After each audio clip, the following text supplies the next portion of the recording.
Khan sir और रोशन आनंद की प्रतिस्पर्धा ने एक जवान बेटे को अपने मां बाप से दूर कर दिया। जी बिल्कुल बात कर रहा हूं मैं प्रिंस यादव की, जो अब दुनिया में नहीं रहे।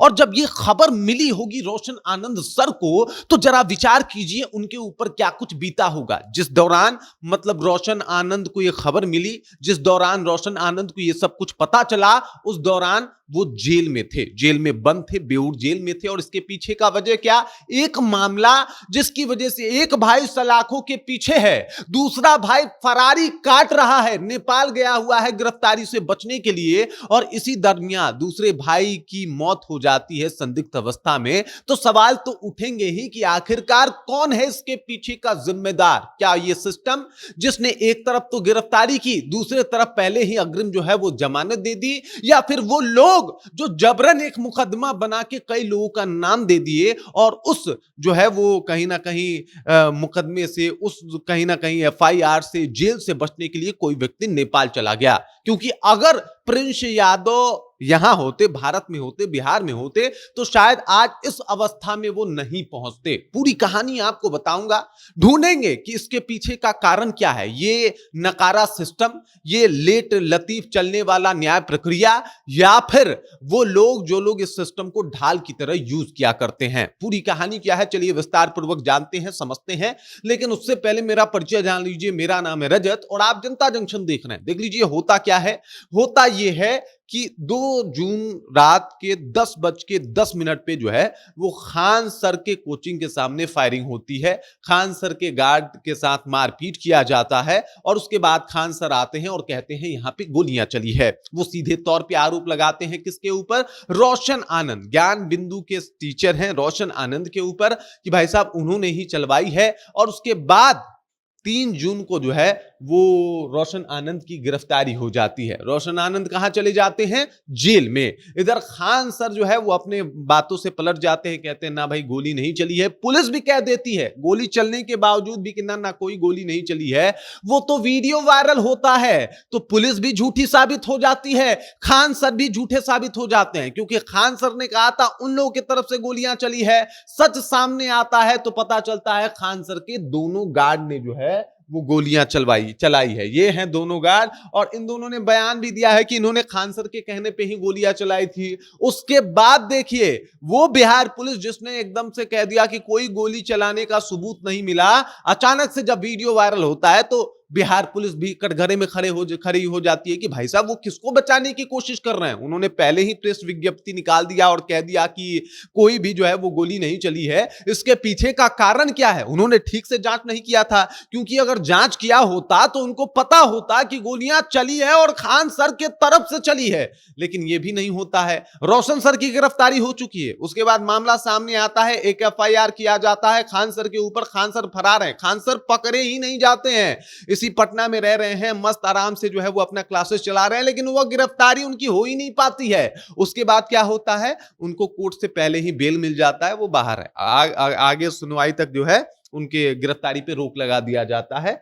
बेल नहीं मिलता, गिरफ्तारी पे रोक लग जाता है, आराम से खान सर का क्लास चल रहा है। लेकिन रोशन आनंद उसी प्रॉब्लम, उसी समस्या में जेल गए हैं। कोर्ट कह रहा है नहीं 2 दिन और रुक जाइए, 3 दिन और रुक जाइए।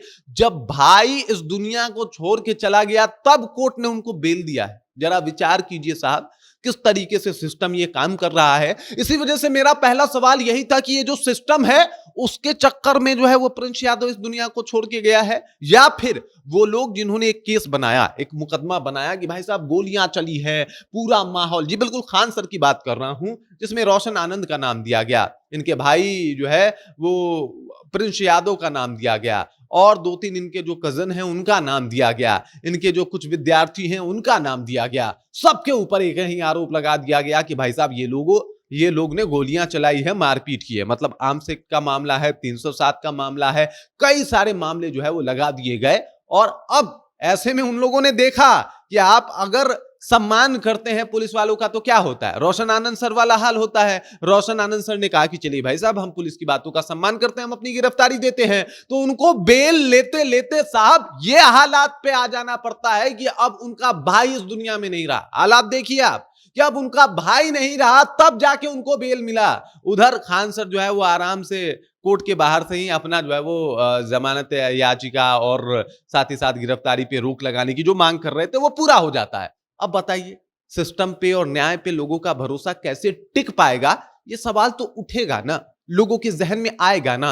अब चलिए बात करते हैं, आ जाते हैं कट्टू नेपाल। हुआ क्या था यहां पे? नेपाल में अपने दो दोस्तों के साथ प्रिंस यादव पहुंचते हैं और लगातार रूम बदल रहे थे। गिरफ्तारी की तलवार लटक रही थी, इनको रूम बदलना पड़ रहा था और इसी दरमियान इनके दोस्तों का जो बयान है वो सामने आया है कि ये मेंटल परेशानी से गुजर रहे थे बहुत सालों से। मेंटल परेशानियां थी, तमाम समस्याएं थी, तो इस वजह से इनके पास दवाई भी होता था, ये रोज दवाई लेते थे। उसके बाद होता क्या है कि एक रोज ये लोग होटल वटल बदलते हैं, दोनों दोस्त कहीं घूमने जाते हैं। उसके बाद जब आते हैं तो देखते हैं कि भाई साहब जो प्रिंस यादव हैं उनके हालात ठीक नहीं हैं। अचानक से वो गहरी सांसें लेना शुरू करते हैं और उसके बाद उनके दोनों दोस्त जो है वो एम्बुलेंस बुलाते हैं, एम्बुलेंस से लेके जाते हैं, लेकिन रास्ते में ही प्रिंस यादव इस दुनिया को छोड़ के चले जाते हैं। अब ये सब कुछ, ये खबर जो है वो घर पे आता है, माँ बाप का रो रो के बुरा हाल है, किसी का जवान बेटा अब इस दुनिया में नहीं रहा, रोना लाजमी सी बात है। और इस हालात से जो है वो गुजरते हुए वो लोग दिखाई दे रहे हैं। जरा विचार कीजिए, मैं तो कह रहा हूं कि उस इंसान के बारे में सोचिए जो जेल में बैठा होगा और उसको खबर आ रही है कि आपका भाई जो कि गिरफ्तारी से बचने के लिए नेपाल गया था वो अब इस दुनिया में नहीं रहा। कुछ लोग इसको लेके खान सर को जिम्मेदार ठहरा रहे हैं, कुछ लोग कह रहे हैं कि साहब मामला इतना ही नहीं है बल्कि बहुत गहरा है, इसकी तारें बहुत लंबी है, इसकी जड़ें बहुत अंदर तक गई हैं, इसकी जांच होनी चाहिए और पता होना चाहिए कि भाई इसके पीछे का जिम्मेदार कौन है। कुछ लोग कह रहा है कि इसमें सीधे तौर पे खान सर का हाथ है, जबकि ये प्रथम दृष्टिया सब कुछ देखने के बाद ये कहना बिल्कुल गलत होगा। मैं नहीं मानता अभी भी कि खान सर ऐसा कुछ काम करवाएंगे, मैं बिल्कुल नहीं मानता। लेकिन हां, लोग अगर पूछे कि क्या सिर्फ मेंटल प्रॉब्लम होने की वजह से इस व्यक्ति की जो है वो जान चली गई, तो ये कहना भी अनुचित होगा।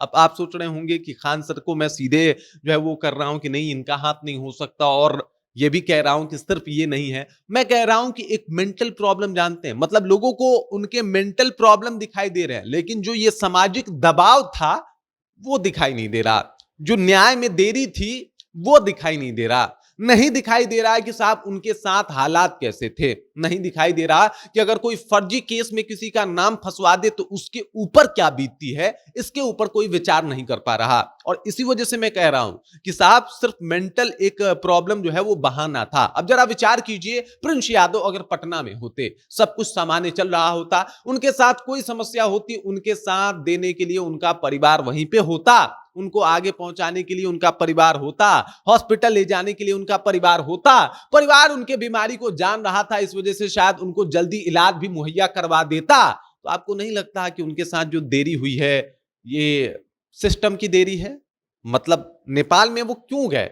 क्योंकि उनको लग रहा था गिरफ्तारी हो जाएगी एक ऐसे केस में जिसका कोई सिर पैर नहीं है। जो छात्र हैं वो कह रहे हैं कि जब तक जांच नहीं हुआ आपने किसी को दोषी कैसे बना दिया? क्या जांच पूरा हो गया? और अगर नहीं हुआ तो एक आदमी को बेल, एक आदमी को जेल क्यों? छात्रों ने लगातार इसी बात को आंदोलन बना के जो है वो प्रस्तुत किया और कहा कि आखिरकार रोशन आनंद गिरफ्तार क्यों रहेंगे? अगर जांच पूरा नहीं हुआ, क्या ये क्लियर हो गया कि रोशन आनंद ने ही कांड करवाया है? और अगर नहीं हुआ तो फिर वो 10 दिन तक जेल में क्यों रहे? कौन सा ये कानून है? और एक व्यक्ति जिसके ऊपर ये आरोप लगा, उनका गार्ड कह देता है कि भाई हम उन्हीं के कहने पे गोली चलाए हैं, और साफ तौर पे क्लियर होता है कि खान सर यहां पे झूठ बोल रहे हैं। उसके बाद भी खान सर को पहले ही कैसे उनके गिरफ्तारी के ऊपर कोर्ट जो है वो रोक लगा सकता है? तो कुछ सवाल तो उठेंगे और वो सवाल लाजमी भी हैं।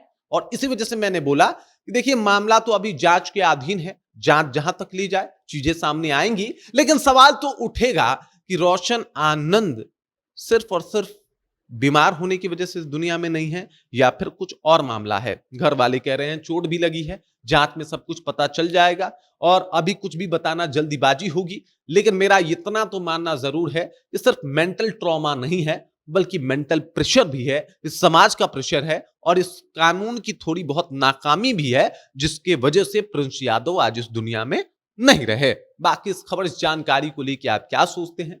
कमेंट करके अपना विचार जो है हम तक पहुंचा दीजिएगा।